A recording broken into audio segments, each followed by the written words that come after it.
worked. It's worked for Brad. It's worked for me. Countless other people. Go to riduzone.com and try today. You're gonna love it. Riduzone.com. Remember that. RIDU zone.com.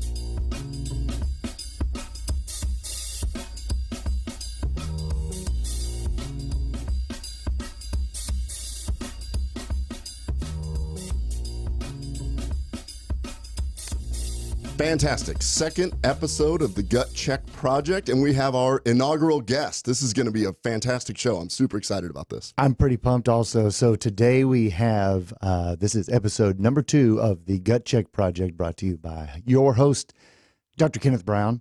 And, well, we really appreciate everyone joining us. Did you know we actually have feedback from our first show?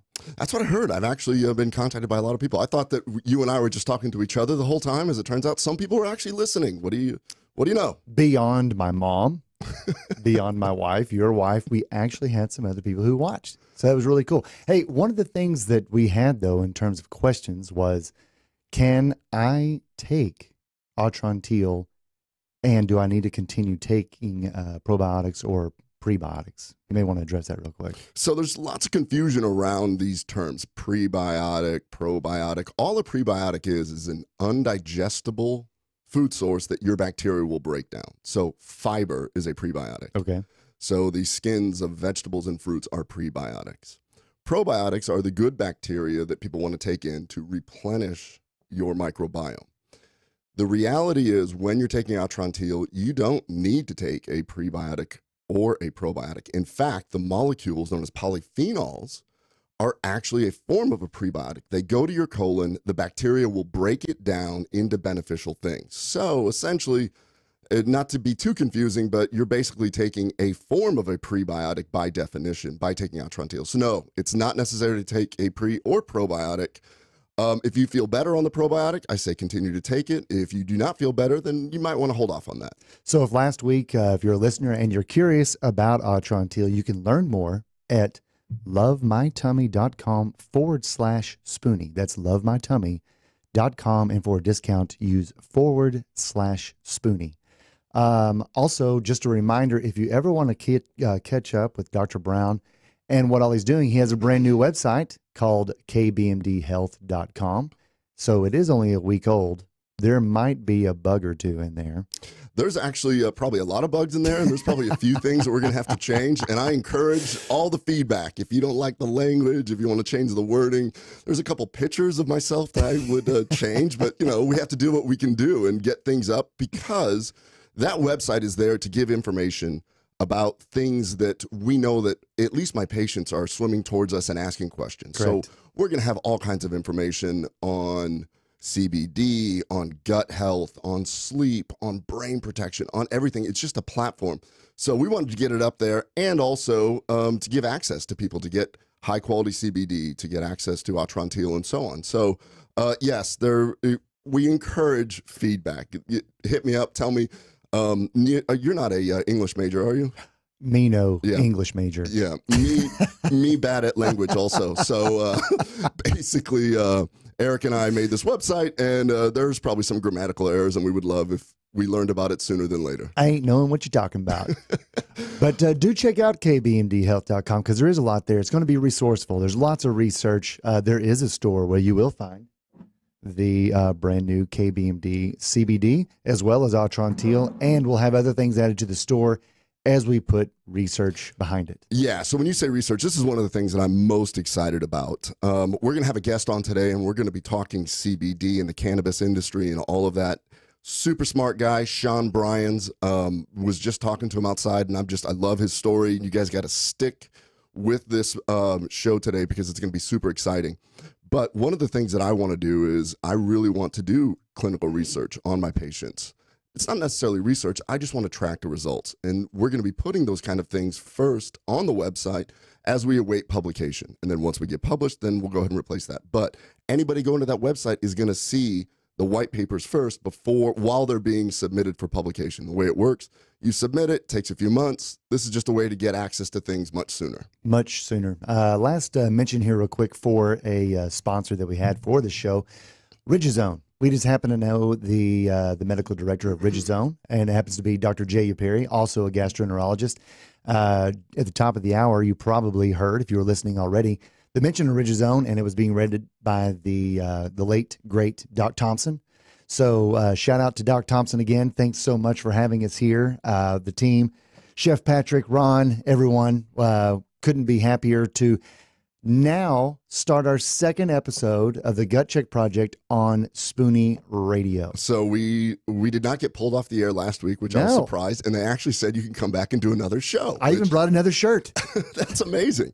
So it's been a week. Before we jump into all the cool stuff that we're going to talk about today, what have you been up to, man? It's been a week. It has been a week. So last week, my oldest son, the whole family, my youngest son, my wife, and I took tons of family down to San Antonio. We live in North Texas. If you're not familiar, that's 5 hours drive south. Went and saw my oldest son compete in the state basketball tournament. They did well. And then after that, they didn't quite win the whole thing, so we decided to take off and enjoy some family time out in San Diego. We, I don't know, I logged around a couple $100, I guess, on Lime scooters.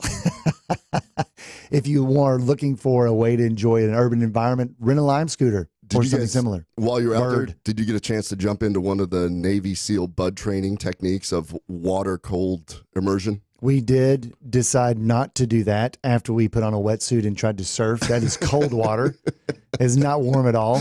Wetsuit is correct. You're wet. You're wet and cold, and you're still wet. But we did surf. It just got out of there as soon as we accomplished what we went to do. Good for you. What about yourself? Where have you been? Wow, I had an equally exotic experience. I had to go to I didn't have to. I went to Wichita Falls, Texas, because my son had a tennis tournament there. Right on. And my wife and daughter went down to Waco because she had a tennis tournament there, which coincidentally, shout out to her, Carla. She double gold, singles and doubles, won the whole tournament. Love that.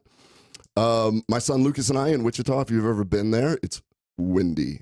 Very, very windy. Can be. Yeah, and it was raining, and so we had tons of rain delays and all this stuff. I did bring my X3 bar, which I'll be writing about this also, but the X3 bar is a portable exercise system developed by a PhD named John Jaquish, and I had a long conversation with him not too long ago, and he's done some great research showing how variable resistance and blah, blah, blah. Bottom line is, I sat in a hotel room, worked out, watched rain fall, and was probably as wet and cold as you. Yeah, without question. I don't know if you know this or not, but Wichita Falls in Texas actually is the region that varies the most from year to year in temperature fluctuation.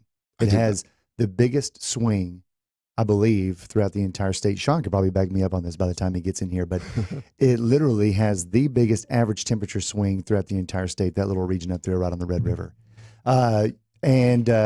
Describe a little bit about what the X3 bar looks like, because if you have never seen this thing, it's really cool. It's very portable. It's equipped with bands, but it has a resistance motion that, you know, if you're just looking at it, you think that looks weird, but when you try it, it will wear your ass out. If anybody's interested in this, I actually, Dr. Jaquish gave me a code so that our listeners could actually get a discount. Oh, nice. Just when you go to x3bar.com and then put in code KBMD and you'll get a nice discount there. The science is pretty interesting. I'm all about biohacking. This is like one of those small biohacks that you can do. And so it's portable. You know, there's no excuses for not working out. It takes about 10 minutes and you're done.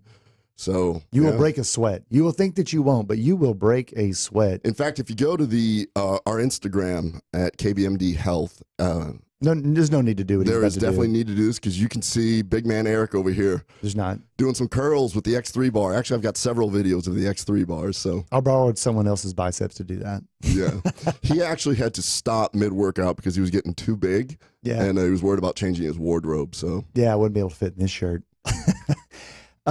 Real quick, any other news or notes that we need to talk about for the Gut Check Project coming up? I can't think of anything big other than we have our first guest this week, but I know that you went to where he works while you were up in Wichita Falls. Yeah, that's right. So coincidentally, and we'd already had him booked for this, I went up, Wichita Falls is right next to the border of Oklahoma. Oklahoma just recently became I'm going to say the word wrong, but medical cannabis legal state? Yes. Is that the term? Wait, Sean could clarify. That's why we have Sean here. Yeah, he's going to tell us all about it, about what goes on.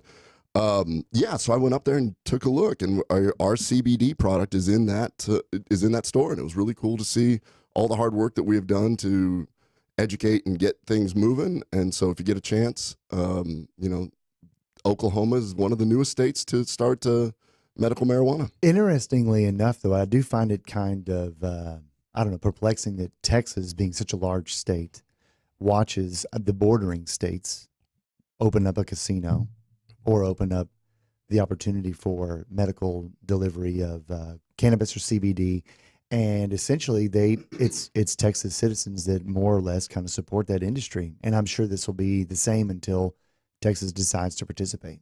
I'm very familiar with that because I'm from Nebraska originally, where that's exactly what's going on. We got Colorado on one side, Iowa on the other. Right. Iowa does the casinos. Colorado, of course, has the cannabis industry, and Nebraska has chosen to be very strict on that. So not surprising to me that a state can have neighboring states with a little bit more liberal or differing views. Sure. No, I understand. Well, I believe, listeners, what we're going to try to start doing is giving a little bit of format in our first hour. So at this point in time, we're going to talk about health news as it relates to the Gut Check Project and KBMD Health. And you're going to learn firsthand why I always like talking to Dr. Brown in terms of how he keeps up with what's the latest trends and the latest relevant news in health. So this last week, and we've got a little bit of experience with what we're going to talk about, but it just so happens there's a lot of research into the fasting mimicking diet and what it can do for you. And I'm going to stop there and let you kind of take over. So super interesting. A study was published just last week about the fasting mimicking diet. Now, what the fasting mimicking diet is this is developed by a fantastic researcher named Valter Longo.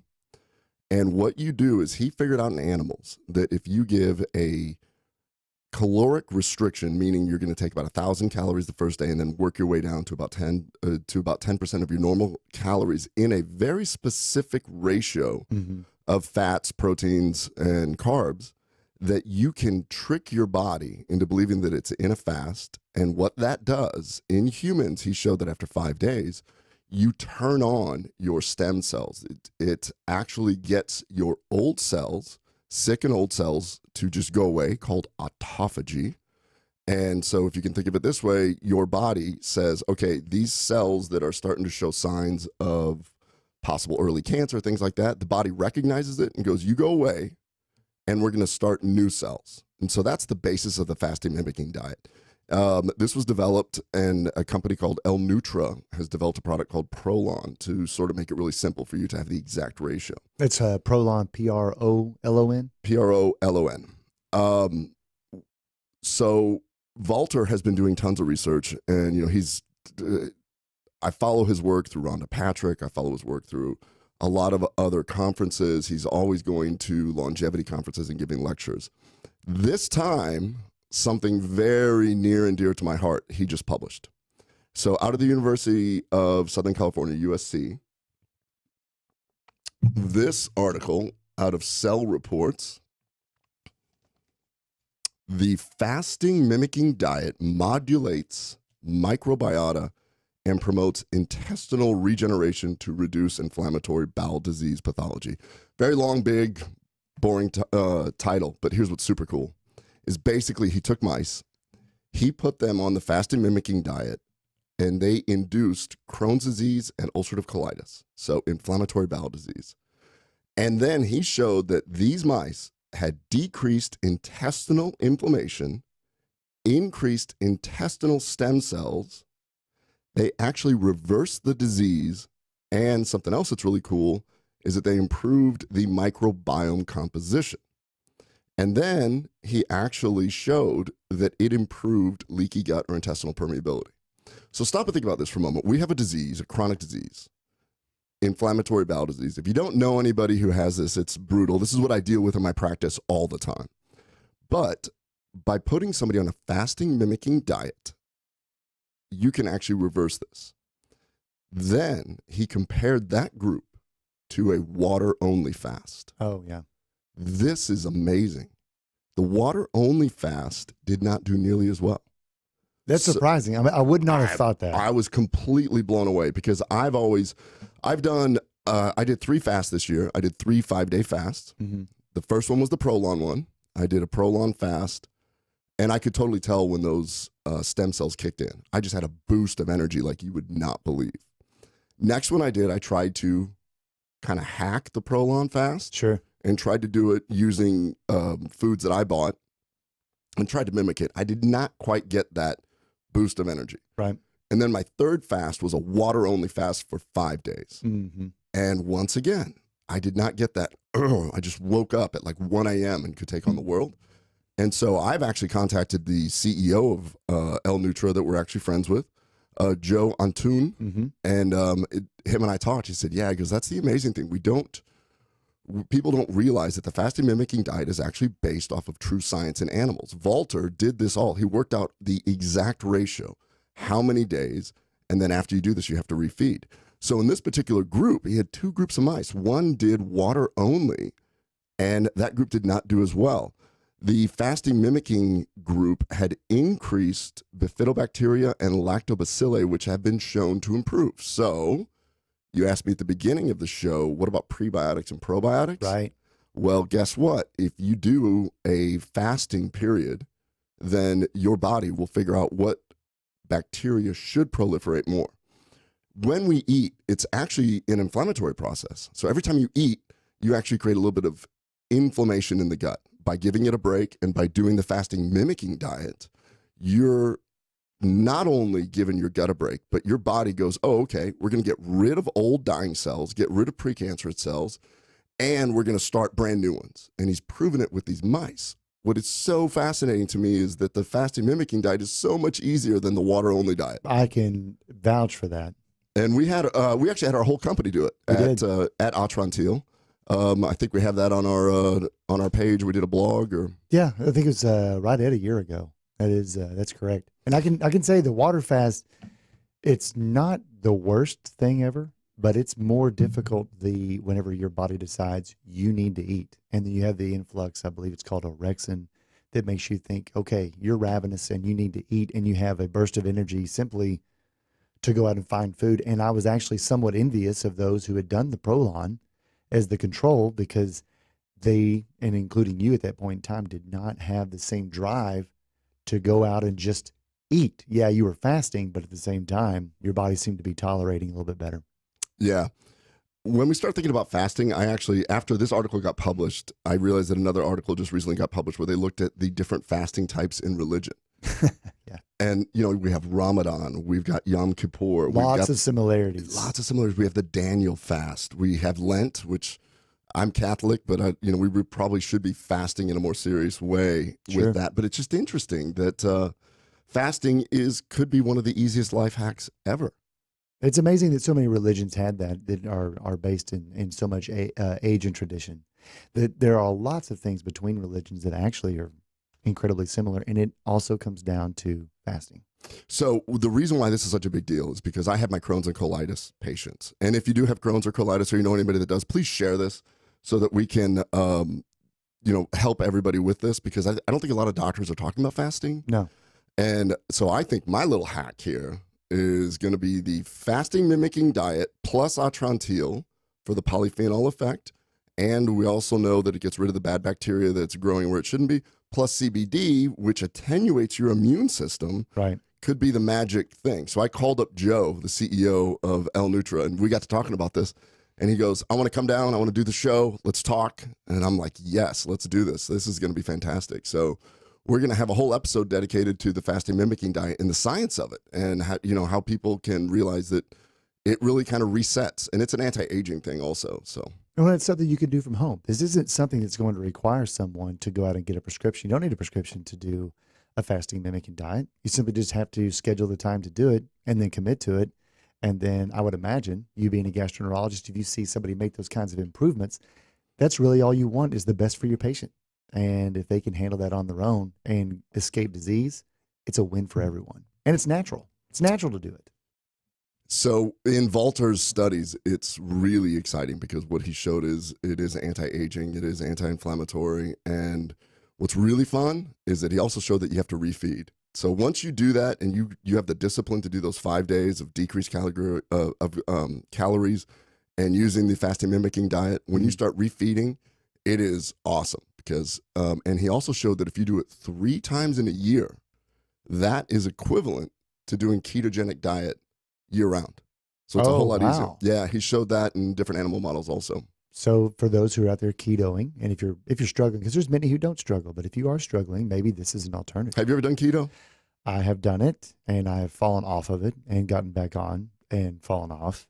It's, I mean, it's not not the hardest thing ever, but the discipline to stay there. If you have a family, I mean, if you cook for kids, then that's not what they want to do.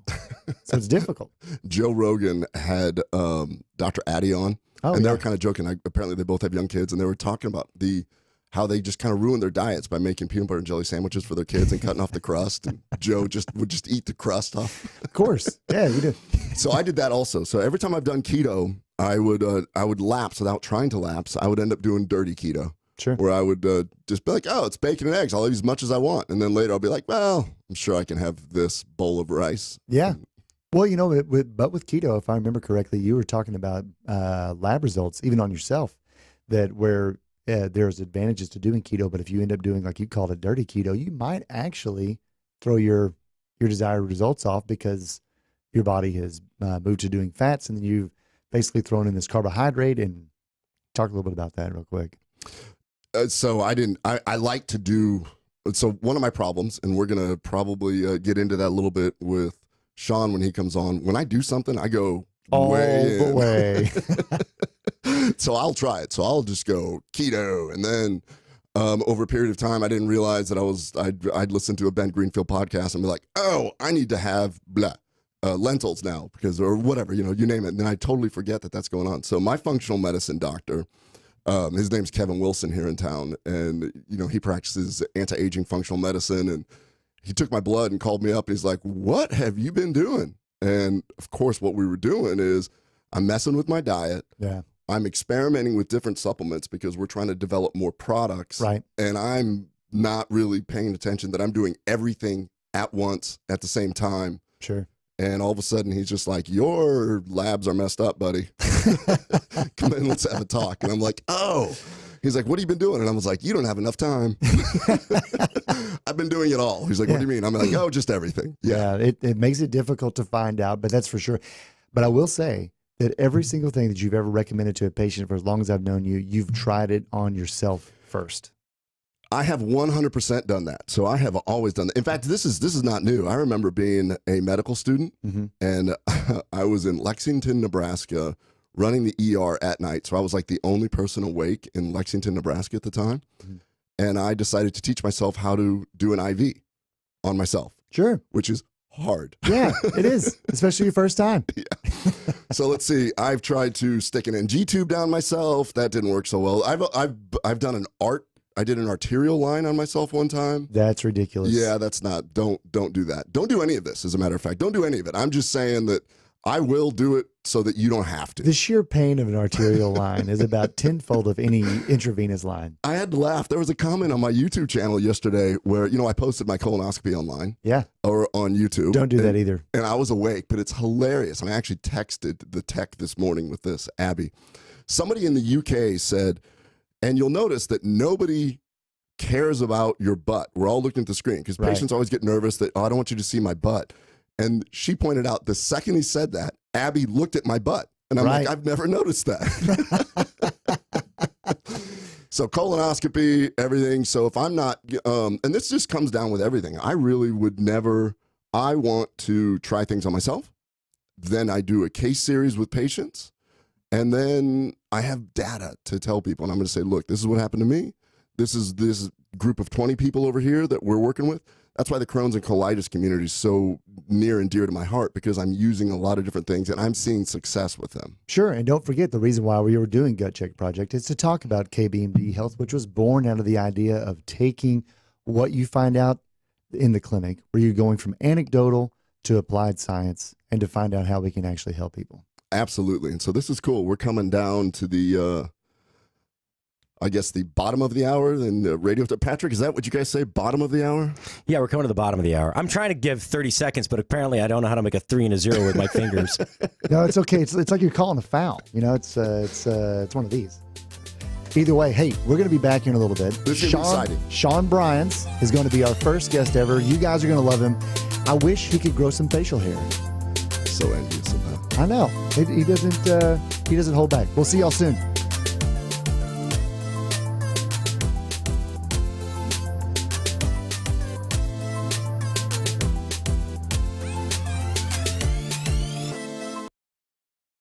Take the pain out of ordering your diabetic testing supplies with Diathrive. Diathrive ships the testing supplies you need directly to you when you need them. Best of all, with plans starting as low as $8 a month, Diathrive is probably going to cost you less than what you're paying today. Diathrive is so convinced that you'll love their service, they're offering your first month of supplies free. Simply type the code DOC, D-O-C, at checkout. Diathrive.com. That's DIA Thrive.com. Never Forgotten Apparel is more than just a premium women's and men's clothing line. It's a movement to remind us to wear American-made and serve those who serve us.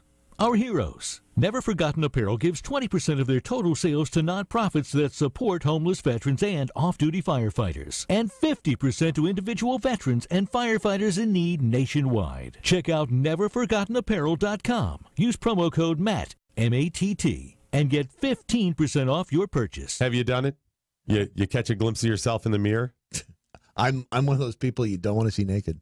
Yeah, most of us. But I mean, you look and you're going, what the? I know. How did I get to whatever? Yes. Yeah. Oh, it's horrible. Hey there, it's Doc Thompson and Brad Staggs to tell you about a different way to shed those pounds. This is brand new tech. It's only been around for a couple of years or so. It was based on research from the University of California that said there's a molecule called OEA that's found naturally in your body. It produces it in the Mediterranean diet, that when taken in concentrated amounts, it will actually make you feel fuller and boost your metabolism. I've lost about 10 pounds so far. It's amazing. It now, really is cool. A company said, we can take this to market and make this great product that'll help you. It's called Riduzone, R-I-D-U zone.com, R-I-D-U zone.com. It's Brad's worked. It's worked for Brad's, worked for me, countless other people. Go to riduzone.com and try today. You're going to love it. Riduzone.com. Remember that, R-I-D-U zone.com.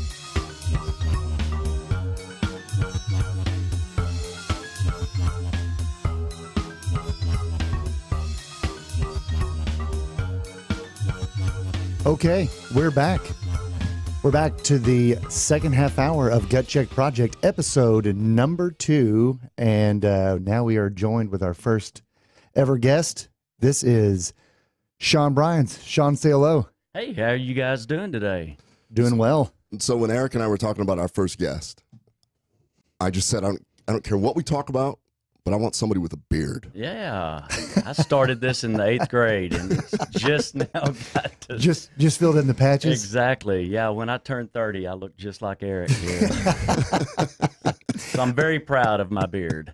Well, this is Shawn Bryans. He's Vice President of Operations at Green Tree Medical, and you are head of the Cultivation Division, also known as Okie Herb. And Green Tree Medical and Okie Herb is located in Oklahoma, just north of Burke Burnett across the Red River, correct? Yes, sir. And you also have a on-site medical dispensary called Alternative Medicine, correct? Yes, we do. All right. Well, tell us a little bit about what goes on up there. Yeah, I think that as one of the coolest things is your background. I personally am so intrigued by that. So I would like you to start from the beginning. Oh, okay. Well, I grew up in a agricultural family. My parents had Big Tex Feed Company in Paris, Texas. And so, I really didn't know what I wanted to do when I graduated high school, but I had a passion for pharmacy and biology. So I go to Texas Tech University and I majored in pharmacy there, which was the biology program. Then I changed my major, switched over to agriculture. Fell in love with the horticulture end and did a lot of research at East Texas State University and Texas A&M Commerce on the cotton plant. Graduated, Then I became a ag teacher, built greenhouses, taught kids how to grow, went straight into administration, became a principal, did that for 20 years and love working with people. So when my son graduated high school and my daughter, she's about to be a junior at Texas State, and that's when I was like, you know what? I am ready to chase my passion. So when Oklahoma, June 26, they passed their full medical cannabis program. And my wife and I were celebrating our 25th anniversary in Arkansas, and we'd hiked about 10 miles that day, and I was tired. She was in bed in the cabin, no TV, and I just typed up a quick Craigslist ad, and I found 3 guys that had little to no knowledge of cannabis and how we can use that in the medical field. And we made a great connection, and I started working with them, and that's where I am right now. Well, that's awesome. So I've known you for quite some time, full disclosure. My wife taught for you. You were the first one that hired her whenever she was a math teacher. So I've seen Shawn as a principal. I've seen him as an assistant superintendent of the school district that was down in Texas. And I've seen you, much like you, Ken, whenever Shawn decides to do something, he's all the way in. From welding to, I've seen the gardens that you've had out back from your house, all the vegetables. You raised chickens. How did you decide that there was a need, though? You told me this years ago. There's a need for people to be able to explore the real practical application far beyond the psychoactive aspects of cannabis. There are people out there that have a need. How did you decide that this is a way that you could make that happen? Yeah, it really, I'm researching cannabis and I'm learning about it, and I'm sharing this with other people and getting into dialogue with them. And these people, people that I worked with, people that I met in a prohibition state of Texas, they or one of their family members had a dire need. And we started discussing, how cannabis could help them with a medical issue. And so I kind of took on the position of a caregiver by being able to share information that I gained from research. And keep in mind, now Dr. Brown can do research in the public, but before it was something that we would just do, talking to our friends. Well, how did this work with you? What were the effects? How did you feel? Did this, work with this particular ailment? But now we're able to discuss more freely. So, that's kind of how I. Let me ask you a quick question. So you're a scientist by nature. I mean, with a background in pharmacology and then horticulture, and then you're an educator. So primary, you started, your foundation is in science, then education, then you get into this industry where there's so much misinformation. How did you approach that? Where you realize it's up to, it's almost like you had a moral obligation to try and get through all the clutter, because that is your background. I mean, if somebody looked at you and said, "Oh, I could totally see him in the cannabis industry," but they didn't realize that you were a principal. Right. Yeah, it just research and educating people. In our dispensary right now, when you have a patient come in, they don't know what to ask for. They may think, I need this strong marijuana that's got 30% THC. But what we do is we work with them and let them know that is not always the answer. Would you say while you're there, just sorry to interject, but right now, if somebody had a question about a medicine and that their physician recommended to them, and they don't have time to get those answers that they may have about questions about side effects, et cetera, they'll go to a pharmacist and then ask the questions, hey, can I take this with this? This was just given to me. Is that the style of y'all, you basically interacting with people when they come in, you're trying to help steer them towards something that would work?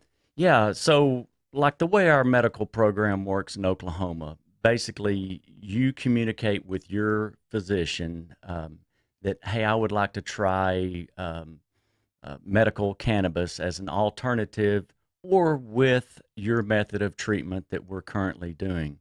And the doctor would write you basically, it's not a prescription for cannabis, but it's an okay that you can get your medical card. And then you come to the dispensary. And that is where we want to work with, the patients to find out what part of their system is out of balance and what we need to do to help them get it back into balance. Is there a term for that person? So in other words, like you said, pharmacist. Sure. If I go to Colorado, is that, since it's a little bit more evolved, is there a term when I walk in I need to speak with the... Well, a lot of people call them bud tenders. That term came about, right when medical and recreation, and they tended the buds that were in the jars and knew a little bit about each particular product that was in the jar. Sure. Now, caregivers are, though we don't act as the caregiver for that individual patient, we are caregivers. And so we are providing, data and information to the patient and let them make their decision. And I always, because a lot of times a patient will come in and, ask that, well, what will this do if I'm taking Flexerol, or if I'm taking hydrocodone, or if I'm taking an antibiotic? I always suggest tell your doctor. And let me tell you guys, this is a trick here. It's really neat. So you go to the doctor with a stomach ache. Normally you go in, you visit with the nurse for 10 minutes, takes your pulse, your blood pressure. Then the doctor comes in and, you spend 10 minutes, maybe 15, depending on your situation. Or if you need a rectal, in my case. Exactly. That's when I stay 30. But no, if you bring up the topic of CBD, bring up the topic of cannabinoids, and tell that to your doctor. Say, hey, I've been doing some research here.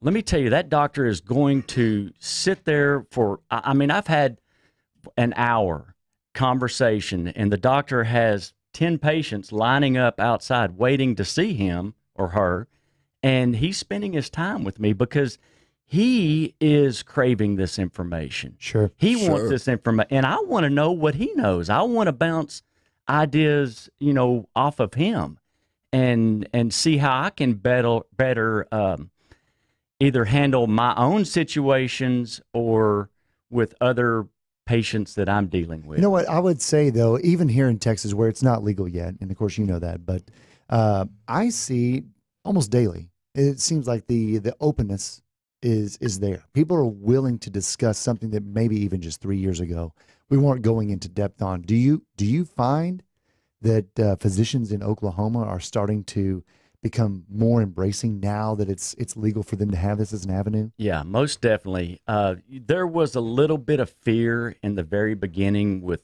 doctors. They thought that they would be labeled as the cannabis doctor, or the, kind of like some of them are the opioid doctor. Which doctor you could go to get, drugs like that. Sure. And so there were some that were reluctant to even embrace that idea. If you're discussing your health with your doctor, and they do not embrace cannabis, in my opinion, I would want a second opinion. I'd want to talk to another doctor. Well, hang on, I want to throw this back to Ken real quick. So you're a gastroenterologist here in Texas, licensed here, and I saw you specifically decide there has to be something behind the science of the CBD. So comparing what Shawn's talking about, what a physician would have to do to move into this movement where it's now legal, what allowed you to be able to open up and say, I want to find out more for the benefit of my patients? So we touched on this last week, Shawn. I had no knowledge of the endocannabinoid system. I had no knowledge of CBD, marijuana. So whenever somebody is ignorant to it, I don't judge it at all, because I just recently started, learning all of this. And what changed my mind was I went to a conference and I bought a case of very expensive CBD at retail price. Now I'm angry at the company, but whatever. Should have given me a discount. But and I gave it away to my patients. And I just waited. And when almost all of them came back and said, I need more, that's when I knew that, okay, there's something to this. Then, since then, over the last 3 years, all I've been doing is looking at the science of this. And of course, there's not enough research in the United States because of these different regulations and stuff. But I'm seeing clinical evidence. So that's why I get so excited. When we're sitting here talking, I'm thinking, when you said much like the pharmacist. Right. Do you remember that old Seinfeld episode where I can't remember who it was, but basically the doctor prescribes something. They go to the pharmacy. The pharmacist goes, ooh, I wouldn't do that. He's like, well, what would you do? Yeah. And then it became this thing of who had more power, the doctor or the pharmacist. I say us three do a little YouTube skit where I'm the endocannabinologist. Nice. You're the bud tender. You're going to be the patient, and I'm going to recommend a certain strain, and you could go, ooh, what are you taking this for? Wait a minute. That's not what I would do. Then it would be a playoff of that. But that really is kind of that's where the science is going with this. That's what's so exciting. If a patient comes in, so I went and visited your store this weekend because it's right next to Wichita Falls where I was. And Steve, who was there, was telling me, he goes, what's amazing is the people that walk in here, it's not 20-year-olds saying, oh, I want to get some weed. It's old people with canes, and they're struggling, and they're like, I'm thrilled. And he goes, here's what we're going to do for you. This is awesome. Yeah. He goes, so when I realize that this is what Steve told me. He goes, when I realize that I'm now making a difference in people's health, he goes, I feel what you probably went into medicine for, which is to change people's lives. Exactly. And we're surrounded by some huge military bases in Wichita Falls and in Lawton. And a lot of our customers, they do not buy the cannabis that contains THC. They prefer the cannabis that contains CBD, the high percentage of CBD and little to 0% of THC. With CBD, it is new to me also, as far as the benefits. It is huge, very huge. You mentioned the endocannabinoid system, and I've kind of, in my mind, broke medical patients down into three different categories: A, B, C. A being where I want to feed my endocannabinoid system. I'm healthy. I feel good. I work out. I walk.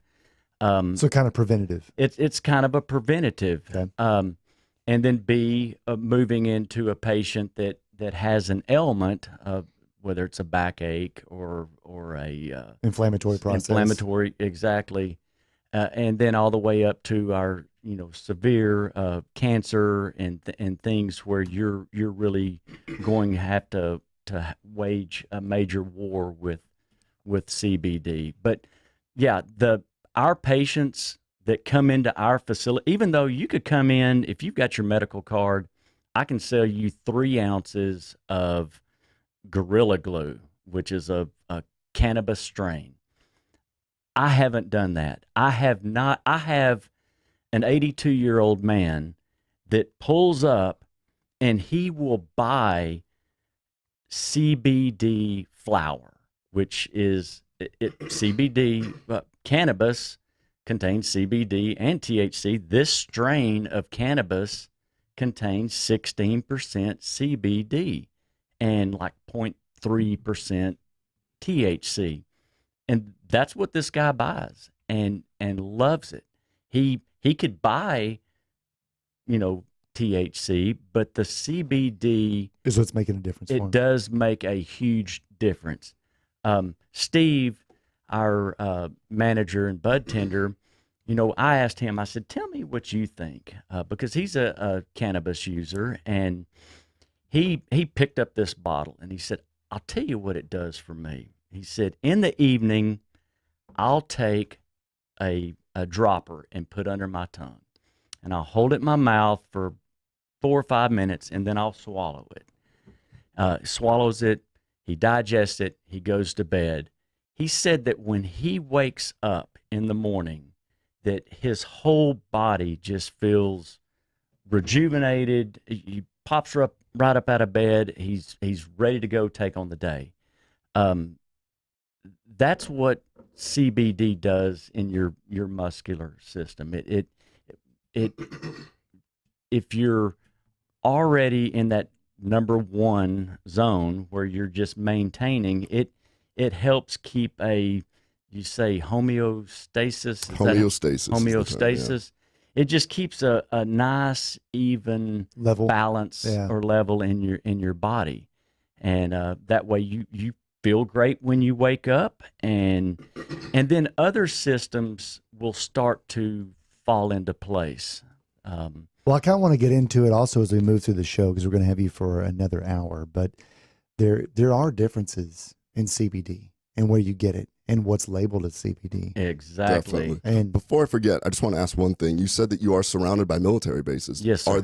Are these servicemen coming in and getting? Good grief, yes, most definitely. And you know, when you historically, you know, a lot of our servicemen, you know, they come in with PTSD, and you think of PTSD as, you know, from guys that come back from a war-torn country, and they've seen some crazy stuff, and they're trying to deal with that, and that is very true. But how huge our military is, there are things that have happened in the military. It could be just having a car wreck, you know, that is traumatizing to you while you're on active duty. Sure. And so these guys, you know, they're looking for ways to deal with, you know, PTSD and emotional issues. So one of the things that we talked about that my goal would be this: you guys, meaning the people that are selling CBD and selling other marijuana products, you can't make any disease claims. What I want to do is get research so that you can have published articles. Well, one of the things, Dr. or Colonel Philip Blair, who's also a doctor, is the medical director at Elixinol. So our CBD is powered by Elixinol. He's the medical director there. He actually published a case series with CBD and its effect on PTSD. This is a full bird colonel that realized the benefits of CBD and is now working for a CBD company and still seeing patients and collecting data. And so we're going to bring him down, and he's going to come on in the near future. Maybe next month. Yeah, what I really want to do is, so he's so knowledgeable about that, and he's also knowledgeable about the other thing that unfortunately happens in war, which is traumatic brain injuries. And he's actually published something on TBIs, and we were talking about possibly setting up a CME, meaning so doctors need a certain amount of credits at my hospital, talking to our trauma surgeons, because I really believe that a protocol of doing high dose DHA plus CBD at the first impact of any type of traumatic brain injury. Recent article just got published where it showed that unfortunately they did autopsies on boys that were 16 to 19 and that had played football. It had shown, and they were unfortunately killed from other circumstances, but they are now looking at the brains, looking for CTE, and they're already showing signs of CTE from just high school football. Right. So we know that this TBI thing is huge. And I just love it that we have like a full bird colonel who is a doctor, willing to embrace it. You're talking about it, surrounded by military bases. It's a perfect marriage. And it's a like-minded thing, because it's essentially what you're talking about, Shawn. Whenever you're wanting to help people that have come to you for that help, you want to give them guidance that you have. It's not just anecdotal. Well, I think this will work. This works for this ailment. We want to help you. Just like you said, you're not selling the Gorilla Glue to somebody just because it's profitable to you. You want to guide them to something that's going to make them feel better. That's the whole purpose. Right, exactly. And back on the endocannabinoid system, the way the CBD works, it just kind of calms some of these receptors, I guess. If there's something that, for instance, on PTSD, my wife was attacked by a dog about 2 years ago. We were down in San Marcos visiting our daughter, and a big bull mastiff just got her. Yeah, tore her up. Well, Karen carries a lot of bacon in her Yeah, purse. she does. So it's not her fault. I always have bacon on me. Now I'm nervous. Yeah, if you're a bacon carrier, don't walk around San Marcos. Yeah. Well, now, she has not a phobia of just dogs, but there are times that I look at her whenever if we're in Denton walking around where it's a dog-friendly town, and here comes this guy with his tiger stripe pit bull that's a sweet dog. She kind of moves next to me, and she is having some anxiety. And CBD is a product that really does help with that. And if we know that we're going to go to Denton, she'll consume some CBD, and that will help. Well, I've known your wife as long as I've known you, and Karen has never been a skittish or anxious person. And I remember that incident quite vividly. And you're right. I've heard her comment that it's unfortunate for her that now is something that's a blemish on an experience. But I've also heard her comment that CBD has actually helped her not have those anxious periods whenever we meet y'all for dinner out in Denton or something else like that. And the endocannabinoid system goes all the way down to I think 600 million years ago. It was in little squids and sea creatures, and still is in most of the animals today. And dogs, there are a lot of people that will buy this product, CBD. Do not give your animals THC, please don't. But CBD does help with skin conditions with animals, with anxiety with animals. It's one of the number one top sellers in Colorado right now are these pet products, dog biscuits. Yeah. Yeah. I mean, I see this all the time with my patients. They will definitely spend the money to treat their pets, and not uncommonly will not have the money for their own medicines. Right. But they will make sure the pets are taken care of. When we're talking about PTSD, I'm looking at all the articles that we're going to be publishing here soon. We've got autism and CBD. We've got CBD and IBD. We've got a full review of the endocannabinoid system.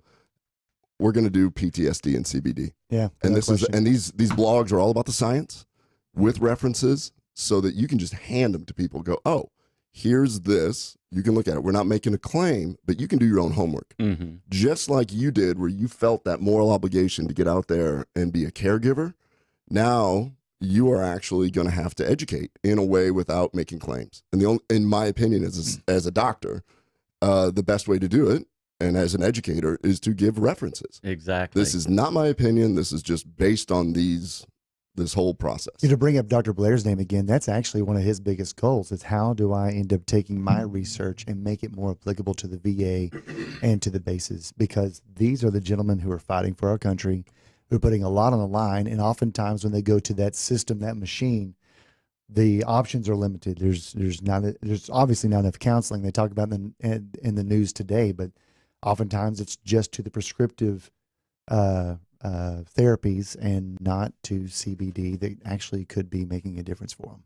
Yeah, absolutely. I was just talking to, I have a friend named Rich Hagedorn back in Omaha, and he's a retired, 30 years in the military, and him and a group of guys have started a alcohol company called Soldier Valley Liquor. And we were talking about that and how they give back to the servicemen. And I'm like, man, we got to have you down on the show. We got to talk about this. I think the veterans are one of our biggest populations that we can really help. And I didn't even realize that you're surrounded by military bases where they are seeking you out. Mm-hmm. Exactly right. Yeah, and we're there for them. We want to help them. The side effects are just zero. that I've seen with using CBD, and compared to what they have received from the VA hospitals that cause horrible side effects. And these guys, they realize that they're seeing that, and their spouses are seeing that, and so they're looking for some treatment that will help them. I mean, everything we're talking about comes down to inflammation. PTSD Inflammation is hyperfiring of nerves, inflammatory bowel disease, the fasting mimicking diet that helped these mice. That is an autoimmune issue. What I really would like to do this next part of the show is let's geek out. I mean, you've got a background. We can get into the endocannabinoid system. Let's clear up some of the confusion. Let's talk about the other things, full spectrum, terpenes, blah, blah, blah. It's going to sound sciencey, but let's bring it back to level so that when somebody walks in your store, if they listen to this, or you can recommend them to listen to it, they're going to know what they're getting. Yeah, just a reset, because we are reaching the top of the hour here in just a moment. But this is Shawn Bryans. He is the Vice President of Operations for Alternative Medicine, newly opened here in Oklahoma. And is there any other, do y'all have any websites? Yeah, we do have on our Instagram is Okie, O-K-I-E, _herb. And we also have Alternative Medicine OK on Instagram. Alternative Medicine OK on Instagram. We'll see you here in just a moment at the next hour. That's great. That was awesome.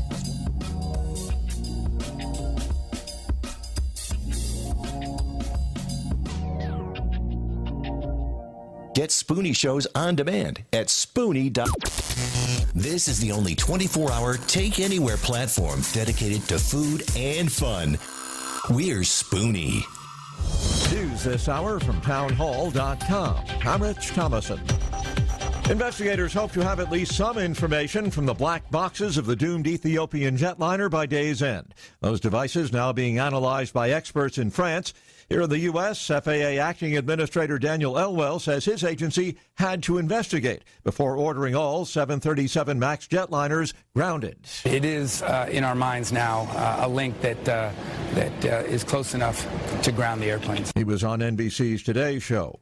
A former Texas congressman joins a growing field of Democrats vying for the party's 2020 presidential nomination. Democrat Beto O'Rourke became a political sensation during his 2018 bid to unseat Texas Senator Ted Cruz. We're not going to define ourselves by who or what we are against or afraid of. He lost by about 3%, but was immediately mentioned for higher office. Texas political analyst Jay Iyer says more than 20 other Democrats are eyeing the White House. But O'Rourke's already mobilized younger voters and raised record money with a live and gritty social media presence. O'Rourke spends 3 days now campaigning in Iowa. I'm Jackie Quinn. As the British Parliament launches into its latest Brexit debate, President Trump promising enhanced trade with the UK if and when it leaves the European Union. As the UK struggles with Brexit, the president is holding out the promise of negotiating a large-scale trade deal with the United Kingdom. He tweets, "The potential is unlimited." It's not the first time that Mr. Trump has suggested this. Last month, he told reporters that the U.S. is going to be increasing its trade with the UK very substantially as time goes by. White House correspondent Greg Clugston. Wall Street, the Dow is down about 24 points. The S&P 500 index off 2. The NASDAQ a fraction higher. More on these stories at townhall.com. Fast Track Student Loans can get your student loans out of default, stop any wage garnishments, stop collection calls, and stop seizure of your tax refund. Give yourself a break. Stop the stress and get your student loan payments down to as little as $25 a month based on what you can afford to pay. 800-709-4395, 800-709-4395, 800-709-4395, 800-709-4395. Are you tired of high cable TV rates? Sign up for Dish today and get a $500 bonus offer while supplies last. Plus, lock in your price for 2 years guaranteed. Call All American Dish, your Dish authorized retailer now. 800-570-6630. 800-570-6630. That's 800-570-6630. Offers require credit qualification, 24-month commitment, early termination fee, and e-auto pay. Restrictions apply. Call for details. Have you done it? You catch a glimpse of yourself in the mirror? I'm one of those people you don't want to see naked. Yeah, most of us. But I mean, you look and you're going, what the? I know. How did I get to whatever? Yeah. Oh, it's horrible. Hey there, it's Doc Thompson and Brad Staggs to tell you about a different way to shed those pounds. This is brand new tech. It's only been around for a couple of years or so. It was based on research from the University of California that said there's a molecule called OEA that's found naturally in your body. It produces it in the Mediterranean diet, that when taken in concentrated amounts, it will actually make you feel fuller and boost your metabolism. I've lost about 10 pounds so far. It's amazing. It Now, really is cool. A company said, we can take this to market and make this great product that'll help you. It's called Riduzone, RIDUZone.com, RIDUZone.com. It's Brad's worked. It's worked for Brad's, worked for me, countless other people. Go to Riduzone.com and try today. You're going to love it. Riduzone.com. Remember that, RIDUZone.com.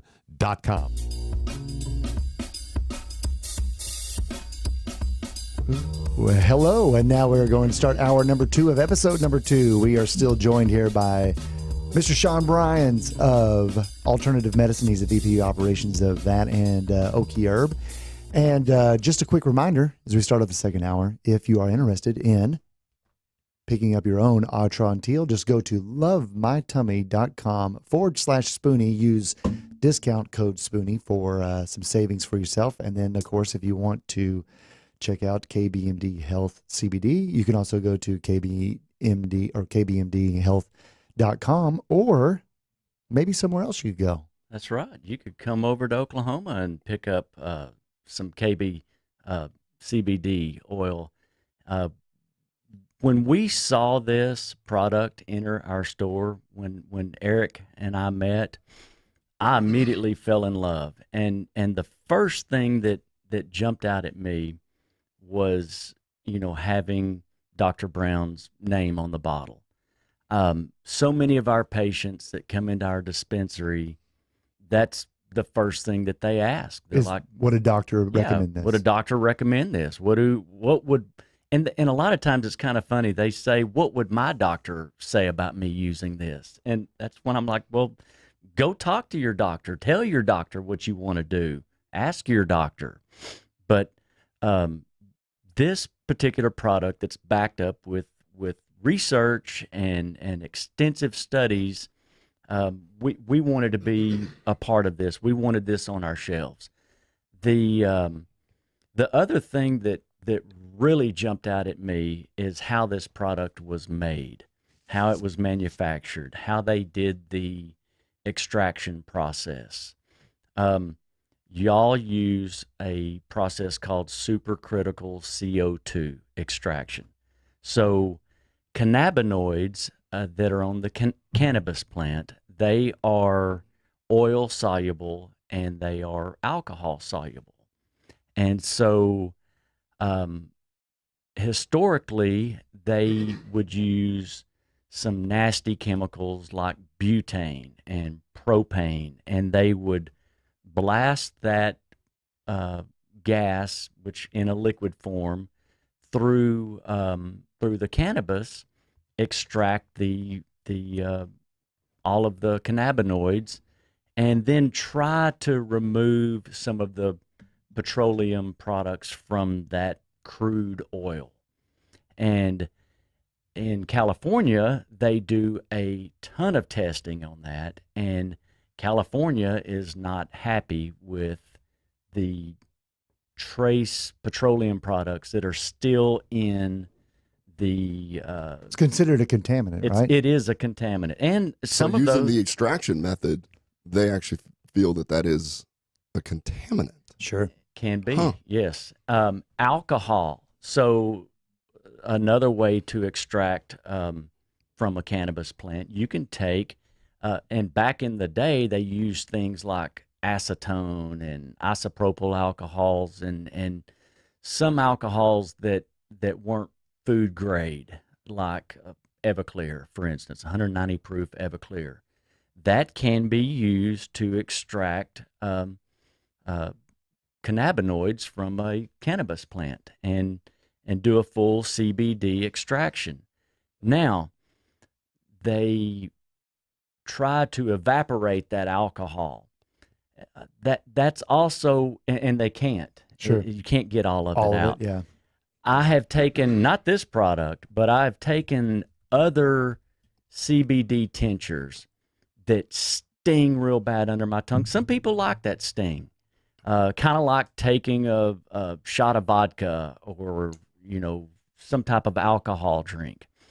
For me, I do not consume alcohol.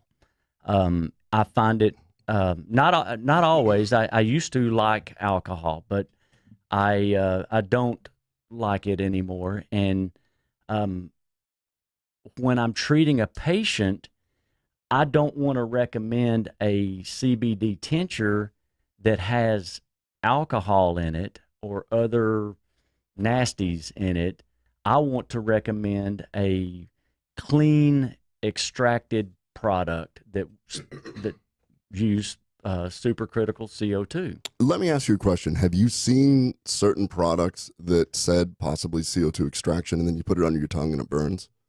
Basically mislabeling, because the industry itself is a little bit Wild West right now. Most definitely. And I've had patients come to us and say, yeah, we bought this at the Jiffy Mart down the road and it doesn't work. It doesn't do anything. And I look at it and, a lot of these products were made in India or in China. And I'm like, hey guys, it may be the real thing.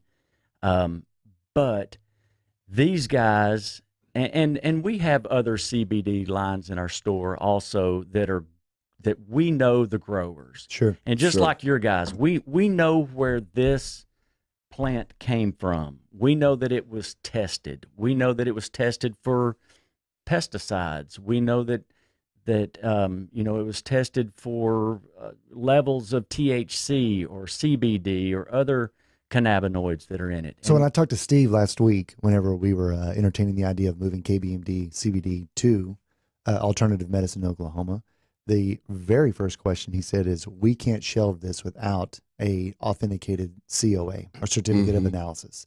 And Ken, you may want to talk about this. Why did you partner with Elixinol knowing that there were certain parameters that you knew you had to meet?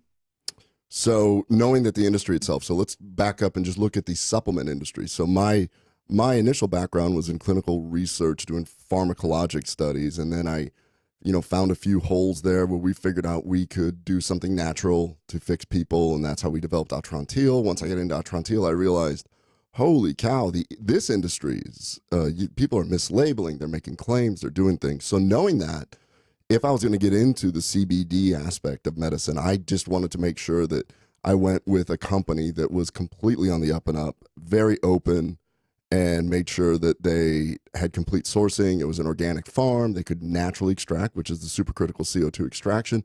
And really, they just sourced to one company. So they have complete control of everything.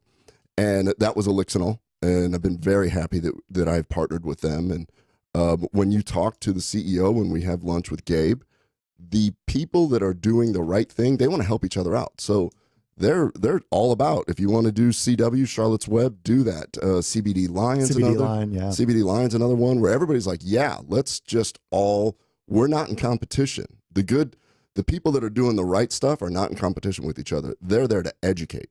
And that's why I wanted to partner with Elixinol, because they were very open about that. Sure. Said, yeah, we just want to do this. And that's why they wanted to partner with me, because they know that I want to be publishing lots of clinical data on this.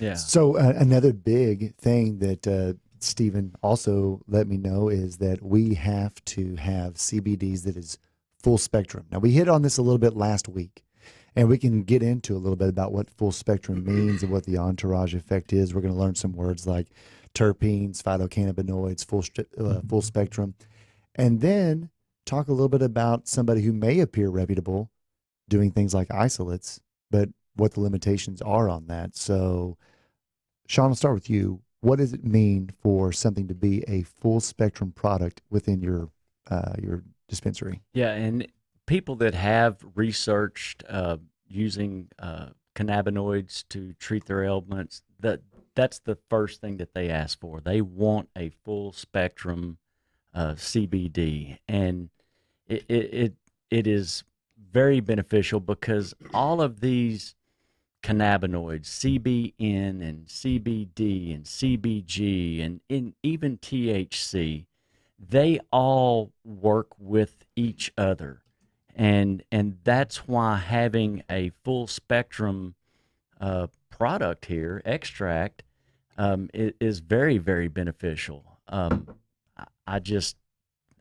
feel like that it's the way that these cannabinoids work with each other to address your problem. Sure, we hit on that last week. We talked about drugs that have been formed down to isolates that actually underperform compared to what it was that they were designed compared to do. To the whole molecule, yeah. So, I mean, GW Pharmaceuticals is kind of who we're hitting at here. GW Pharmaceuticals just got FDA approval for Epidiolex. Correct. Epidiolex? Something like that. Something like that.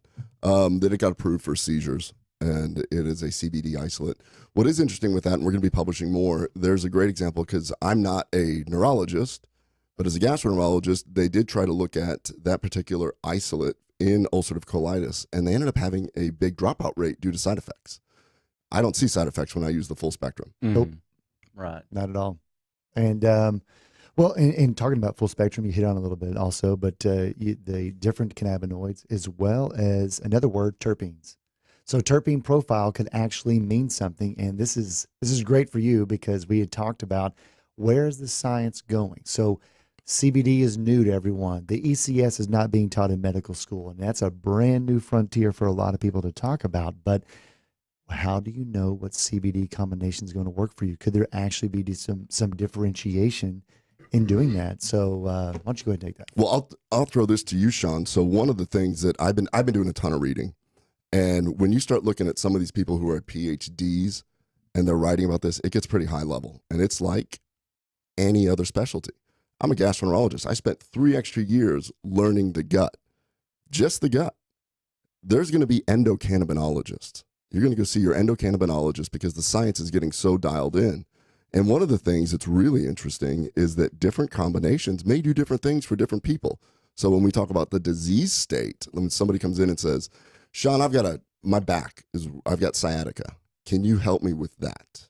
And that kind of thing. So I think that terpenes are in every plant, and it's what you smell. You know, a tomato plant has terpenes.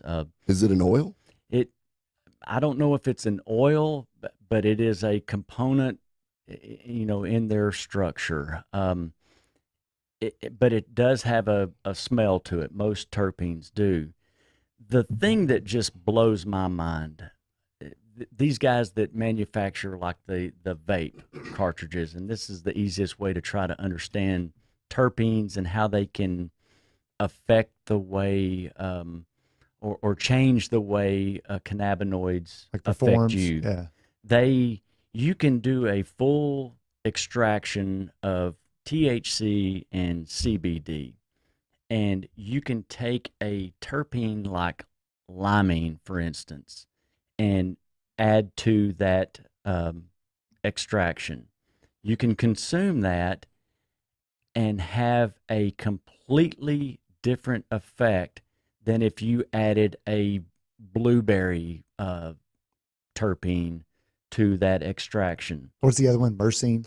Yeah, so beta-myrcene is one of them that they've looked at where they have shown that if you have a higher concentration of beta-myrcene, that crosses the blood-brain barrier and it brings CBD with it. So if you've got a brain issue, maybe we need to start using higher myrcene levels.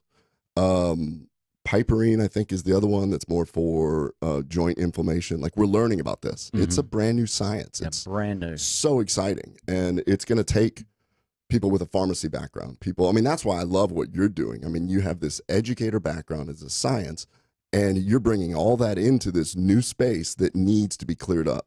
And that's why we have you on the show to talk about this stuff. Yeah, and seizure patients, for instance, they may get a perfect dialed-in profile of medicine that they're taking, and it works. So let's say I'm having 10 seizures a day, and this is working great. After about a month or two, they may start having 1 or 2 seizures a day. Mm-hmm. And then 3 months later, they may have 3 or 4, and they're like, dang, this stuff doesn't work. Or have built up a tolerance to it. That's where I call it resetting the cannabinoid clock, making little subtle changes with terpenes to the same profile that works for you, the same ratio of CBD and CBN and CBG that works for you in treating your seizures. But I need to reset the way that is working with my endocannabinoid system, if that makes sense. So by making a small change with a terpene, they have found that it resets that clock, and that seizure patient now is medicated and able to go through the day without having one seizure. And then after a period of time, they reset that clock and start over. So that's why in our medical profession, I cannot wait till all of our doctors will sit down with the patients instead of just signing the piece of paper and sending them to the dispensary. Because the other thing, we're lucky to have Stephen in our dispensary. I mean, we really are truly blessed. I had a patient come in the other day that had gone to another dispensary that had two ladies that were retired kindergarten teachers that were working at the dispensary, and they had no idea what was in this bottle. They just knew that it was this price, and Well, for the same reason it matters where you get your CBD, it probably matters on who's helping guide you to what's going to work for you. So what I've run into whenever I see anybody, there's quite a few multi-level marketing companies which are trying to get into the CBD industry. And what I have seen is that if I go to like a trade show or something, they'll have a booth, and I'll just walk up and be like, what's this? Mm-hmm. And listen to what they say. And everyone that I've encountered doesn't really understand it, and they're just throwing the words out and trying to do this. He goes, you need this. This is the isolate. This is this. It's got a full terpene spectrum. And I'm just like, whoa, wait a minute. You said isolate. Now you're saying terpene spectrum. Do you know what a terpene is? No. And my kids laugh because they've seen it happen about 5 times where I'll be like, oh, tell me more. No, you're wrong. That is, I mean, it's just an education thing. But if you're just trying to move some stuff, everybody's using these words. Like, have you heard the term broad spectrum? Mm-hmm. So broad spectrum is a marketing term. There's no such thing as true broad spectrum. No. And, I find that fascinating that that's catching on. It's kind of like the Joe Dirt style of selling things. It's the difference between blue sky and Positrack. It just does. Exactly. Well, the number one thing that we look for is, I want to know how the medicine was made. I want to know where the cannabis came from. And I want to know that it was tested. And that's why I can't always recommend going and buying this on eBay or this on that you see online for $5.99 and think that it's really going to, it may hurt you. You bring up a really good point, because now I want to hear your horticultural background. How are you guys growing up there in Oklahoma? Well, it's funny because, going into this, I'm researching, what are going to be the next big hot strains? What are they doing in California and Colorado and Washington is, Wedding Cake and LA Confidential, all these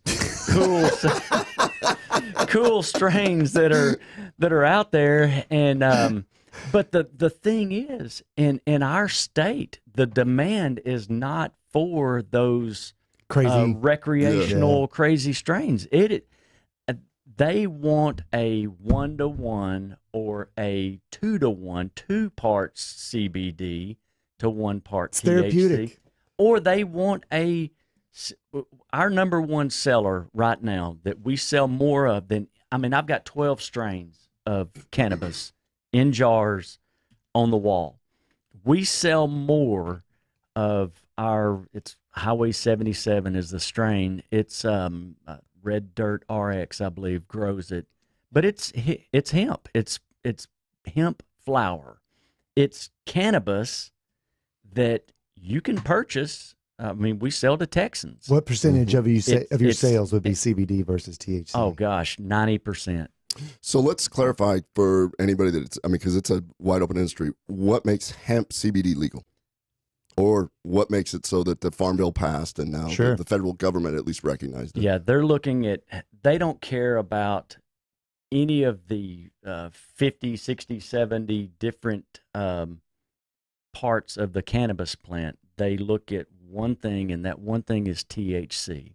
And they want to know that that is going to be below a certain percentage. And we see on our lab reports like 0.3% and below of THC, and then anything above that with all the other cannabinoids, CBD or CBG or CBN, that they can be at any level, you know, in the product. So by law, it's 0.3 or less, correct? Correct. Yeah, and a lot of that may totally vary by state. There are some states, I think, out of sorry, this is Chef Patrick breaking in. I'm sorry, but I think the only state that differs is Virginia, in which case it's up to 1%. But I think other than that, across the board, nationwide, I think it's 0.3%. Okay, I could be wrong, but that's what I recall. Yeah, and I think there's you're saying it with total confidence, so we trust you. I've done a little bit of research on this, just a little though. I don't partake; I just do the research. Well, if you're watching, our computers aren't connected. These are just props, so we can't look anything up. Yeah, and you know what, Chef Patrick, I want to thank you for being the producer of our show here. So what he does is he produces our show, then comes on and does his own show. So make sure that you check out his shows also. Absolutely. Thank you very much. I appreciate that. Hey, something, I know we only have 4 minutes left in this segment, but something to consider right now. There are only 10 states that are legal medically.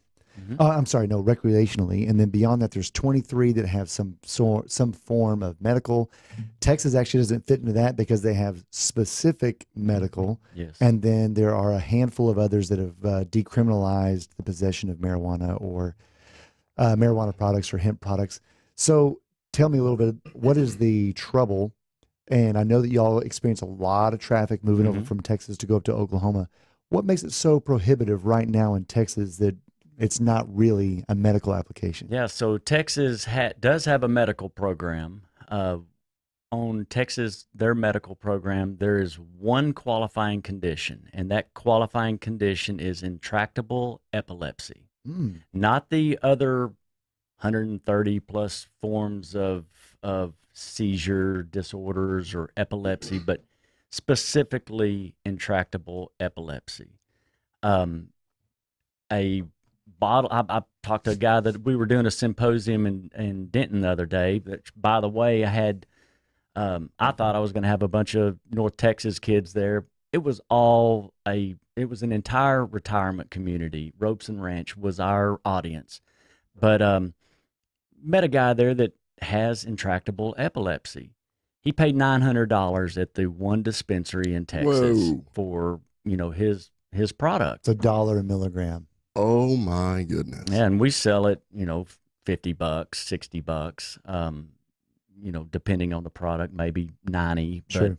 But yeah, it's crazy. So our legislature in Texas, they're in session right now. There's no plans to legalize cannabis in Texas on a full medical like Oklahoma did, or a recreation like Colorado. So we'll wait another 2 years in Texas for our legislature to meet again. So if I wanted to sell to somebody with intractable epilepsy, I'm sure it's really easy. All I have to do is open up a store, right? Exactly. You write a check for $1.2 million. 1.2? And you stand in line. You wait because I believe there were about 6 guys that Let were me able clarify to. this. So you have to pay to play, You've and there's gotta pay only to one play. disease right now that it's there for. But surely there's a lot of companies out there in Texas that are providing the service, right? There probably isn't, and don't call me Shirley, please. So, but there are. I'm sure there's just tons of companies that have paid the 1.2 to play, right? Exactly. Yeah, and only one of them got the deal, got the contract. So that's not a monopoly at all. No. And that's what was really neat about Oklahoma. They made it very, very affordable for guys to get into the cannabis game. And, our license fees are very, very $2,500 is what versus a 1.2 million. Well, you know what they're doing though? Holy Oklahoma's decided they want to give access. They believe in the idea, and cost is a barrier to access. It is.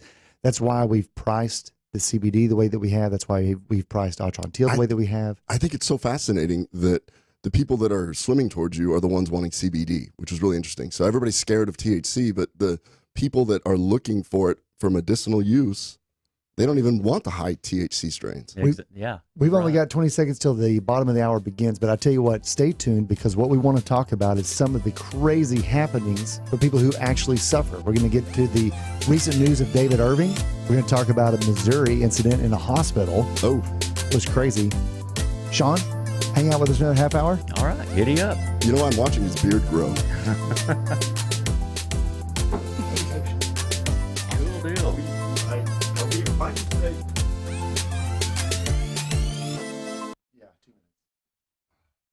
It looks like you're losing. I am. Are you losing weight? I am losing. I've lost about 10 pounds. How are you doing it? It's a funny name, but I've done it with Riduzone, RIDUzone.com, and the stuff works. It's, you get into all that, the molecule this and the found in that. All I can tell you is it makes you feel full, and it keeps your mind off of wanting to overeat. And also boosts your metabolism, so you're burning more. Yeah, it Try does. it today. It's going to work for you like it's worked for Brad and countless other people. Riduzone.com, RIDUzone.com. Now you can fly anywhere in the world and pay discount prices on your airline tickets. Book a flight today to London, Paris, Madrid, or anywhere else you want to go, and pay a lot less guaranteed. Call the International Travel Department right now at Low Cost Airlines. 800-452-1075. 800-452-1075. That's 800-452-1075. Have you done it?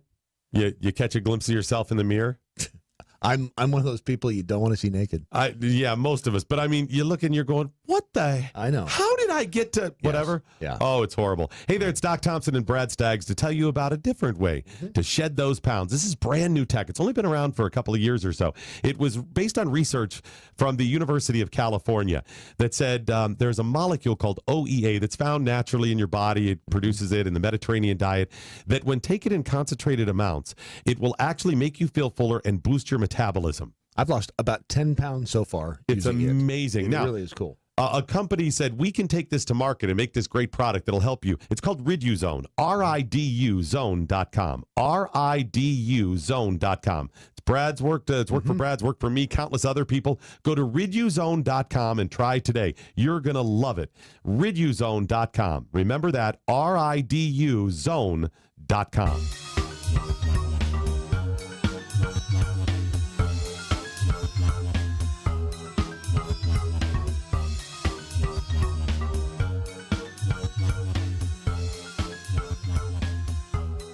All right, we're back, and what you get? You got something to throw in there, Pat? Yeah, no, I just need to remember to unmute the mic. Oh yeah, no, that's fine. We had a lot that we just said that nobody heard. It was great. No, I'm just kidding. Y'all didn't miss anything. Hey, so just to reset, we are joined still in this last half hour with Shawn Bryans, VP of VP Operations Alternative Medicine up in Oklahoma. We're gonna hop right into it because we don't have a whole lot of time left. We got the last hour just flew by.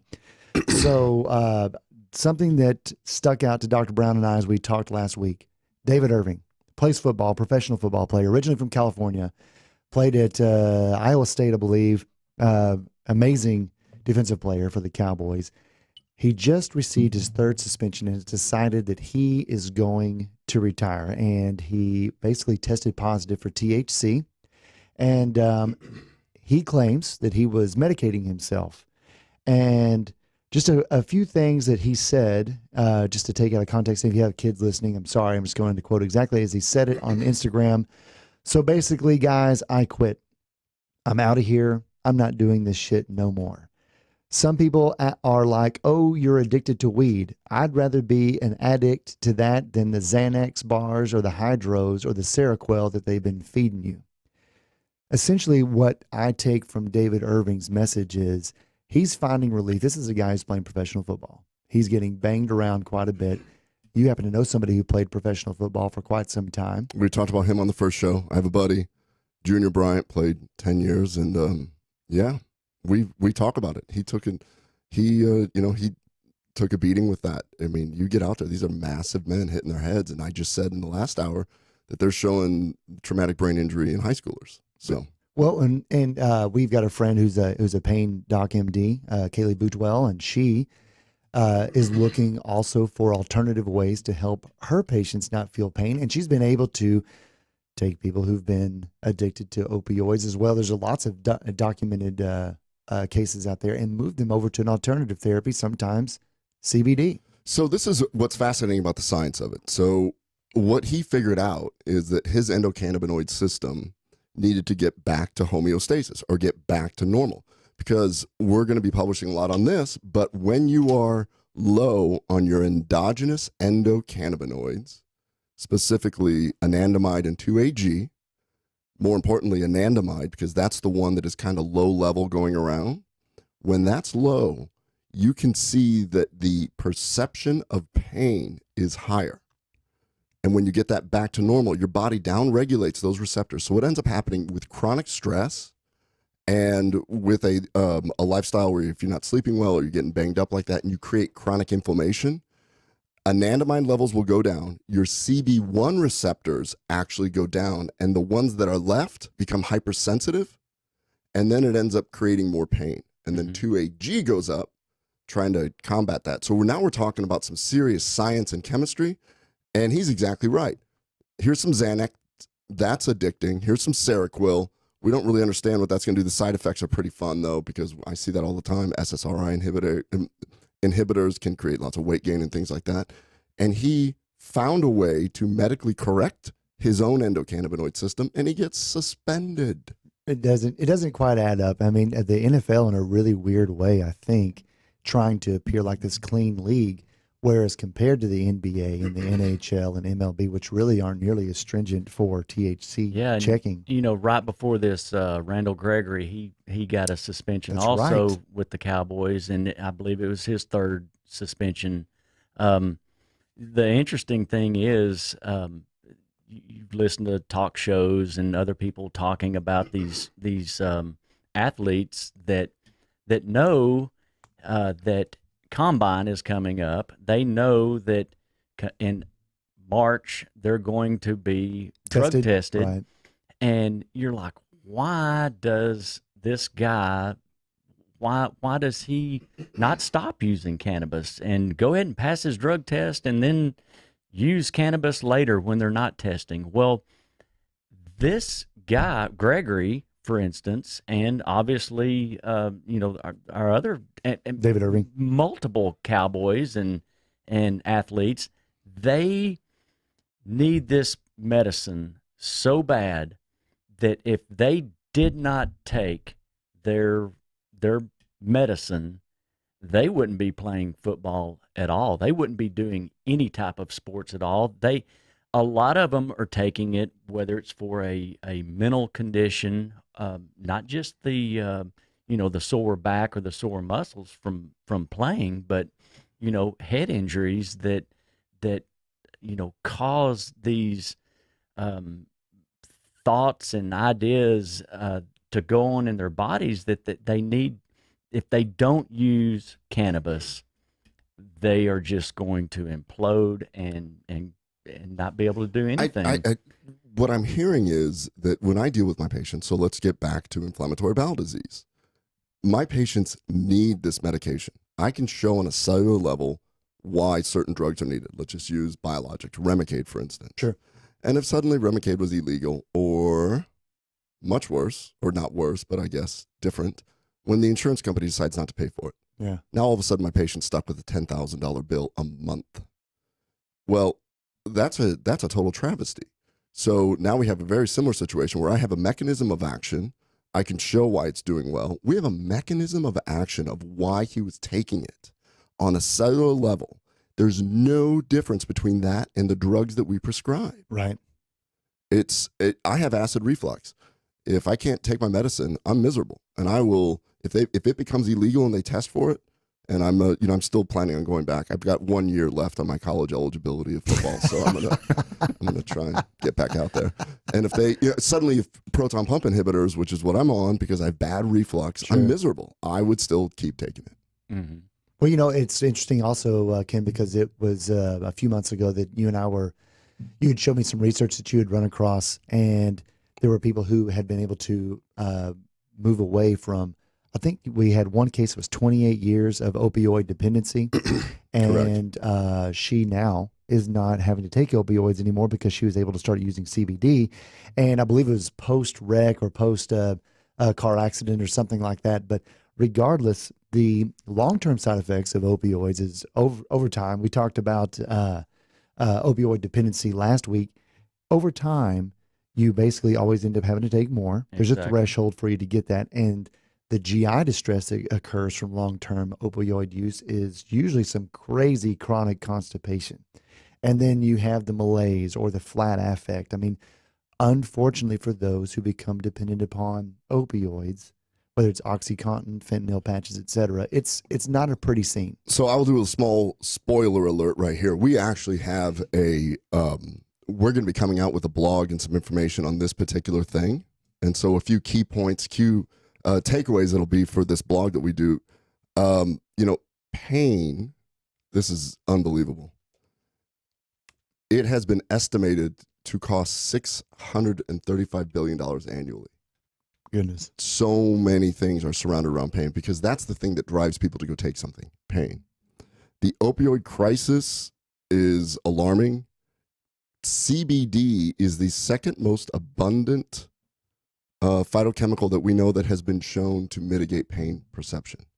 So our whole article is going to be about the opioid crisis and how to help people with that. It's our fault that so many patients are sick. We talked last week, Chef Patrick talked about finding heroin in the mollusks in wherever that was. Right. Because there was so much opioids in the system. When I went to medical school, we were told that if you have real pain, you will not become addicted, which we now know is completely wrong. Not true. And that was a pharmaceutical-based message that we were being told. And now we have the opportunity to change that a little bit here. And we're going to, once again, I'm going to drive up and drop all these articles right off it. Yeah, we would totally be interested in seeing that. Really would. Yeah, it's amazing. It's hard to explain. It's hard to explain this because a lot of people may say, "Oh, well, that's snake oil." You're saying it treats, your head injury. You're saying this treats inflammation in your back and tennis elbow, but when you do understand how it works and how the endocannabinoid system works in our body, it does. It really is. It really does address multiple different problems that can occur in our bodies. So since y'all have been opened, you had mentioned before we even started the radio show that y'all have had people who've come up who are looking for pain relief, et cetera. You brought our attention to a story that I didn't know until this morning that occurred up in Missouri. Mm-hmm. So we will post a link to this video in the show notes after production. But there is an issue that occurred.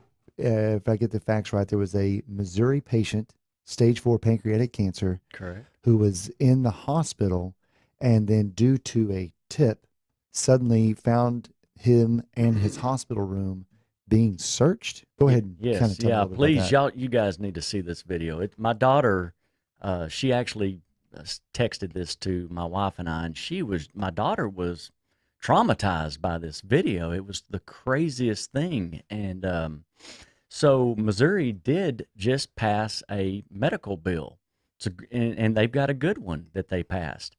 Now, a lot of states will pass a bill, and then they have a period of time, 6 months to a year, that they're going to, figure out how they're going to do it, how they're going to implement that bill. And that's what Missouri's doing. This patient had stage 4 pancreatic cancer. He is in a bad way, and he found that using, and I believe he was using what they call Phoenix Tears, which is a Rick Simpson oil taken in a capsule form. Can you explain what Rick Simpson oil is? Yeah. And so a lot of times if a patient has stage 4 cancer or a really bad like advanced disease. There you go.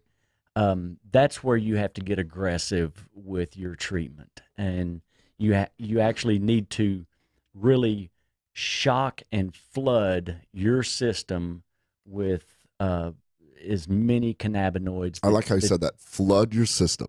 Fill those receptors up. You do not have that much time to do it. When I talk to my patients, it's like a dry sponge. Mm-hmm. You know, we do the dosing here, but it may take longer.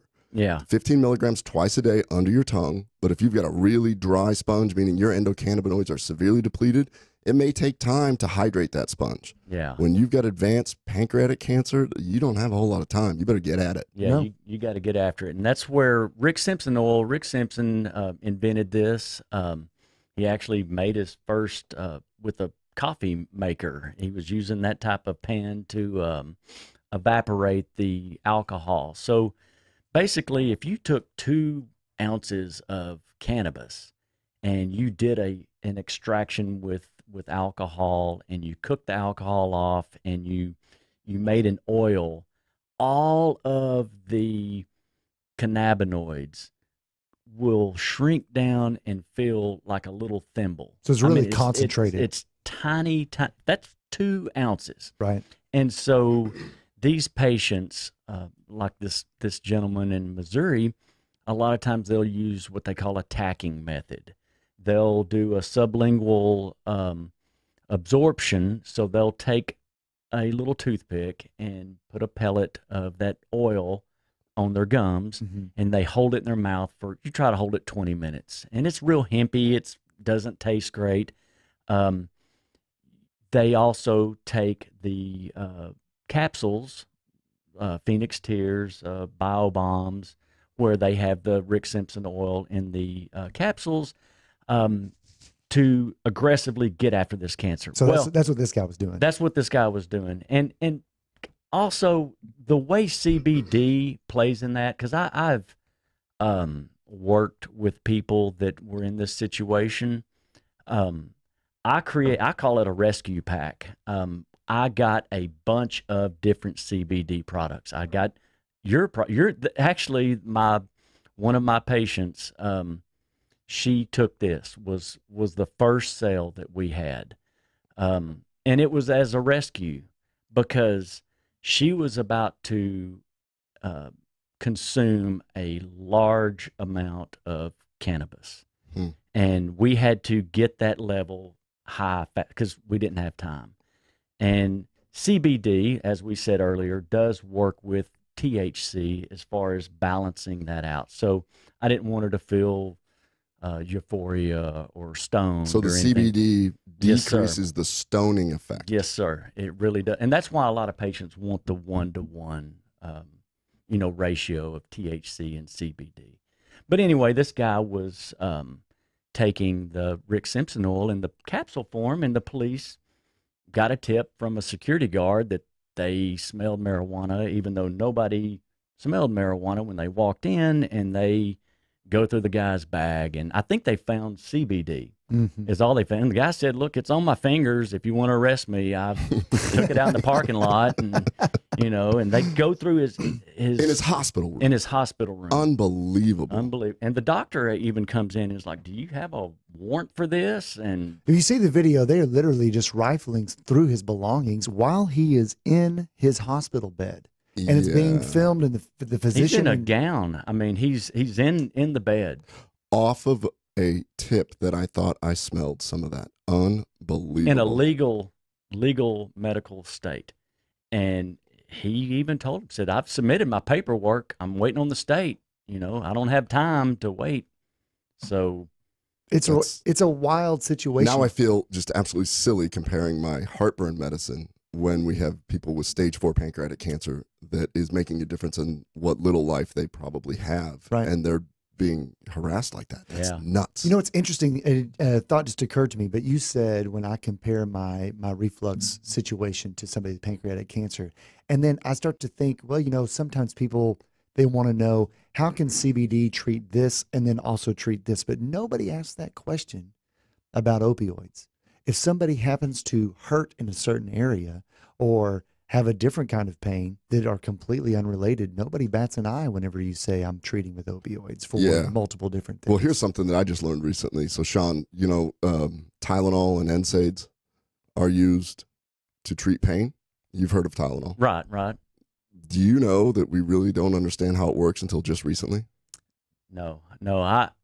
Tylenol is, in my opinion, can be one of the, it's one of the biggest killers in our population. It is one of the deadliest drugs, and we just recently found out that it actually works on the endocannabinoid receptors all along, and it kills livers. Yeah.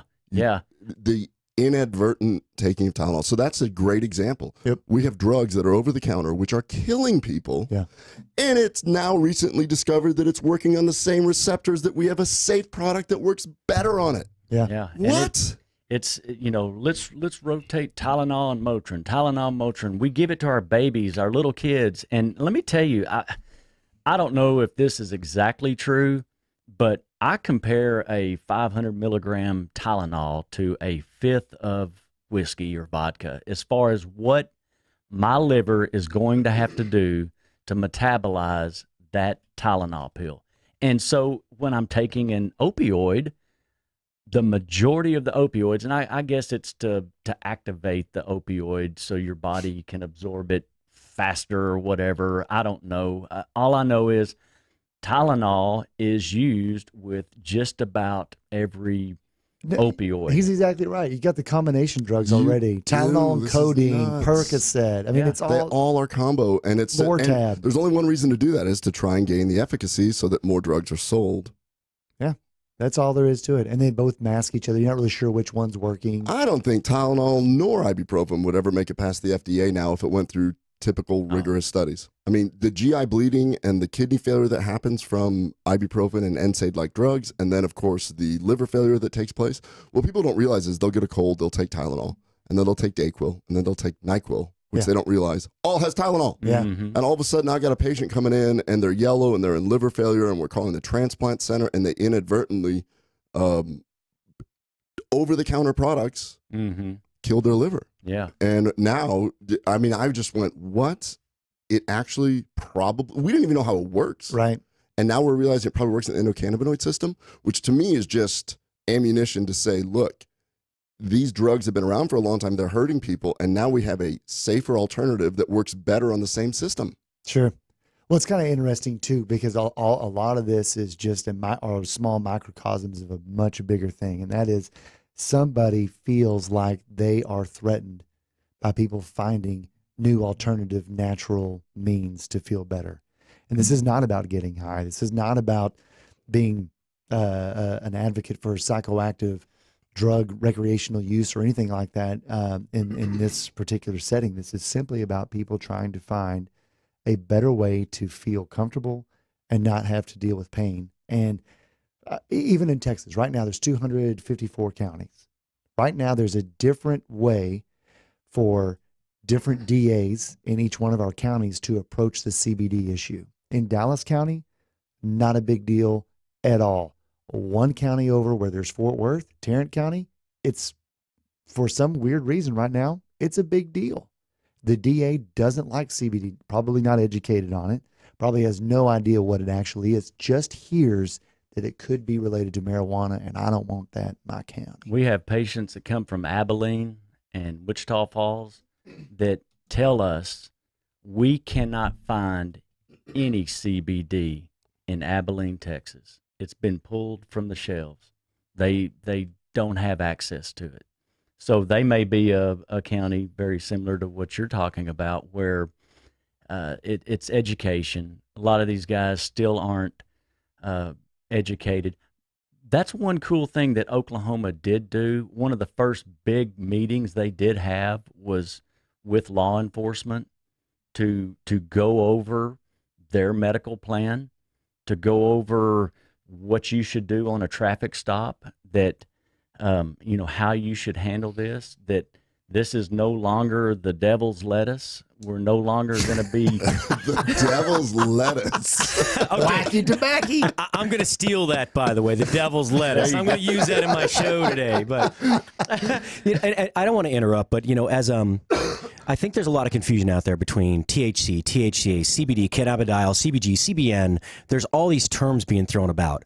Can we define for the listener? I think this is super valuable, and I've seen this in a lot of other states where they're trying to educate the end user and especially medical patients. But what is the difference between, say, cannabinoids, CBD in specific cannabidiol, and then THC versus what the body produces, THCA? Can we discuss? I mean, I think it's very important because people still are saying they're all the same thing. They're all THC. They're all going to make you high, but really, it's not that way. Yeah, I'll start with the THCA and THC if you want me to, and you can do the CBD. But the in the raw cannabis form, in the bud, if this plant has a percentage of THC, it is actually in the form of THCA. Mm-hmm. And so there's an acid on the end of that chain. And so in the past, and typically, the way I'm going to release that acid chain and just have THC is I am going to combust that material, heat, and smoke it. Yeah. And so now I'm consuming THC. So when making medicines in our processing area, whenever I'm processing cannabis, whether I'm infusing it into an oil or an edible, I look at THCA and I also look at THC, and I don't want to just decarboxylize this material, this raw material, and just make THC. I want to do that also, but I want to have a true spectrum of the plant, a true broad spectrum that you talked about a while ago. So I will take raw cannabis that has not been decarboxylized or heated to a point where it changes to THC, and still in the THCA, when it's in that form, you do not feel the effect that you would if it was in the THC form. So the psychotropic effect, basically, right? Not psychoactive, but psychotropic. Psychotropic. Okay. Good word there. So I would feel comfortable if I had a pediatric patient, a kid that was having seizures, and I was working with that kid's parents and that child, and I was going to compound or formulate a medicine for that kid. I would want to first start with a cannabis product that contained THCA and not decarboxylize the cannabis and release that acid chain. I want to first start with, what is in this that is not going to cause this kid to have a psychotropic effect. Sometimes that may or may not work with the kid or the pediatric patient or adult patient. But that's where you begin. You have to get somewhere to begin. Exactly. So that's where then you start looking at combinations of let's change this to THC. Sure. And because we've found scientifically that there are some great benefits of using THC, and let's incorporate that with the THCA and the CBD. Wow, and CBN. this. Thank you so much for bringing that up. Good job, Pat. Patrick, because this is new to me. Right. But I spend my whole world educating myself on the endocannabinoid system and CBD, and didn't even occur to me that THCA and THC can be used medicinally in different ways. Yeah. Fascinating. Yeah, and it's very, very interesting, and it works not just by ingesting. So if I if I'm using a cannabis product that I've infused into an oil, and part of it is decarboxylized, just THC, and the other part is THCA, whether I'm rubbing that on my body as a salve or ingesting it, they do have different effects. And so you can benefit by doing it both ways. And in some cases, it may be better to do it one way and not do it at all the other way. And that's where, when dealing with like pediatric patients, that I want to treat their problem, but I do not want to give them any type of psychotropic or euphoria like they would get from hydrocodone or an opioid or true THC. That's where I look at the THCA. That's fascinating. I don't want to cut anything short, but we just burned through 2 hours because it's been fascinating. Let me tell you what, we covered so much ground and you were so knowledgeable. And I feel like this is one of the most informative podcasts that I have heard. And I listen to a lot of them. And this isn't because we're on it. It's probably the most informative because I didn't say a whole lot. And, Shawn, you were highly, really informed and educated. Share this. Who's ever listening to this, just share this. I want this shared with the Crohn's and Colitis Society. I want this shared with chronic pain people. I want this shared so that people can understand it's stuff like this that starts making a difference. PTSD people. I mean, we all know somebody. Veterans. CTE. Hey, Shawn, before we go, we got about half a minute. Go ahead and tell us where we can people can find you online. Yeah, you can go to okieherb.com. We have a website. We're still working and building that website, but Okie_herb at Instagram and alternative medicine okay at Instagram. Thanks a lot, Shawn. Thanks a lot, Dr. Shawn, Ken. you are the man. Hey, thank you, guys. Appreciate you having me. Number two. Wow. We covered a lot.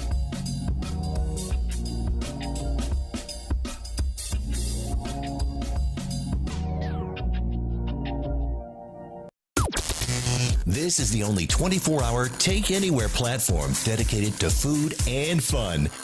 We're Spoonie. News this hour from townhall.com. I'm Mitch Thomason. 5 Republicans expected to join all the Democrats in the Senate when they vote on a resolution to terminate President Trump's emergency declaration aimed at getting funding for a border wall.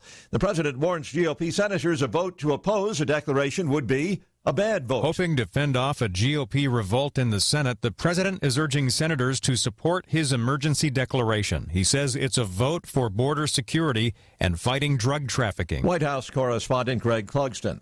A federal judge has now set a trial date for Roger Stone, the veteran Washington political consultant, to go on trial November 5th. Stone is accused of lying to Congress. Beto O'Rourke spending several days in Iowa following this morning's announcement that he is running for president. This is going to be a positive campaign that seeks to bring out the very best from every single one of us, that seeks to unite a very divided country.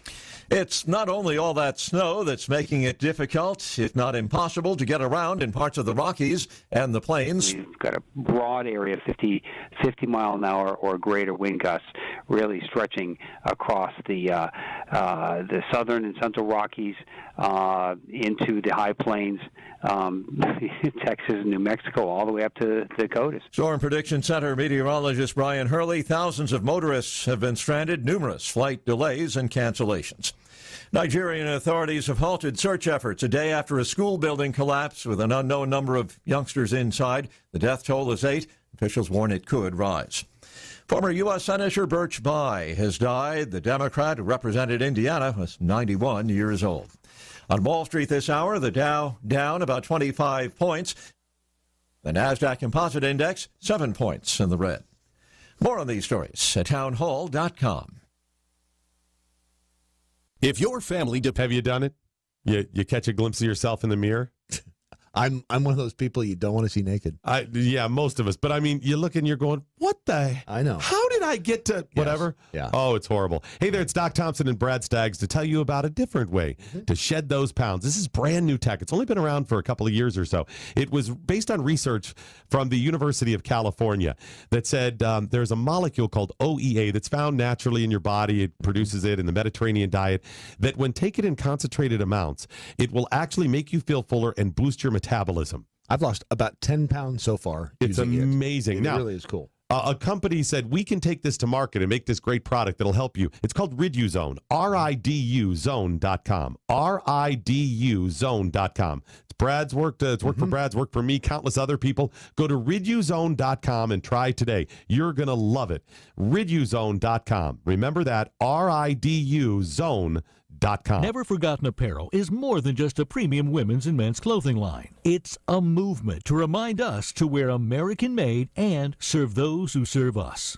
Our heroes. Never Forgotten Apparel gives 20% of their total sales to nonprofits that support homeless veterans and off-duty firefighters, and 50% to individual veterans and firefighters in need nationwide. Check out neverforgottenapparel.com. Use promo code MATT, M-A-T-T. and get 15% off your purchase. Take the pain out of ordering your diabetic testing supplies with Diathrive. Diathrive ships the testing supplies you need directly to you when you need them. Best of all, with plans starting as low as $8 a month, Diathrive is probably going to cost you less than what you're paying today. Diathrive is so convinced that you'll love their service, they're offering your first month of supplies free. Simply type the code DOC, D-O-C, at checkout. Diathrive.com. That's D-I-A, thrive.com.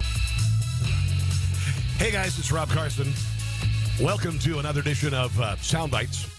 I'm the newest host here on Spoonie Radio, Spoonie.com. Hi! What's going on? Oh my goodness, I have got so much to get to.